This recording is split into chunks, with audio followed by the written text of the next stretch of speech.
একজন ব্রিটিশ পার্লামেন্টের এমপি বলেছিলেন যে কিয়ার স্টারমার সম্ভবত কানাডায় গিয়েছেন। আমি বলেছি যে সম্ভবত। যুক্তরাজ্যের প্রধানমন্ত্রী কিয়ার স্টারমার নিজ দেশে আছেন কিনা এ নিয়ে প্রধান উপদেষ্টার প্রেস সচিব শফিকুল আলম যে তথ্য দিয়েছিলেন, একদিনের মধ্যেই সেই তথ্য নিয়ে ভুল স্বীকার করলেন তিনি। মঙ্গলবার লন্ডনে বাংলাদেশ হাই কমিশন ভবনে এক সংবাদ সম্মেলনে প্রেস সচিব শফিকুল আলমকে প্রশ্ন করা হয়েছিল যে ব্রিটিশ প্রধানমন্ত্রীর সঙ্গে প্রধান উপদেষ্টার বৈঠক হবে কিনা এবং বৈঠক হলে তা কবে হবে। জবাবে প্রেস সচিব জানিয়েছিলেন, আমরা যেটা জানতে পেরেছি যে কিয়ার স্টারমার সম্ভবত কানাডায় আছেন, কানাডা ভিজিট করছেন।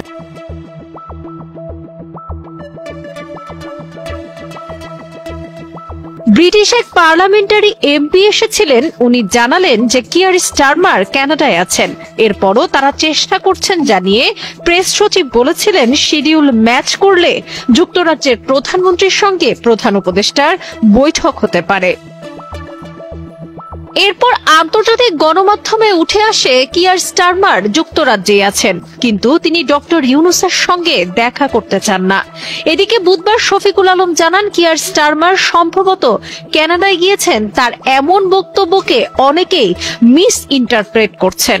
শফিকুল আলম বলেন, বিটিভিতে পুরো ভিডিওটা যদি আপনারা দেখতে পান তাহলে দেখবেন যে আমি সম্ভবত বলেছি, তারপরও এটা আমার একটা মিস্টেক হয়েছে।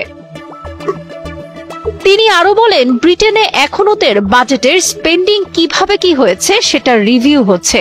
এ নিয়ে পুরো ব্রিটিশ পার্লামেন্ট ব্যস্ত। ডক্টর ইউনূসের প্রতি প্রবাসী বাংলাদেশিদের সমর্থন নিয়েও সন্তুষ্টি প্রকাশ করেন শফিকুল আলম। আমাদের আমরা যারা চিফ অ্যাডভাইজারের সাথে এসেছি তাদের একটা ইনভাইটেশন ছিল আলতাব আলী পার্কে। এই যে চিফ অ্যাডভাইজার তার প্রথম অ্যাজ এ চিফ ইন্টারিম গভর্নমেন্টের প্রধান হিসেবে যে লন্ডনে সফর করছেন, সেই উপলক্ষে তারা একটা বড় জমায়েত করেছিল তার প্রতি সাপোর্ট জানিয়ে, সলিডারিটি জানিয়ে। এটা কিন্তু অনেক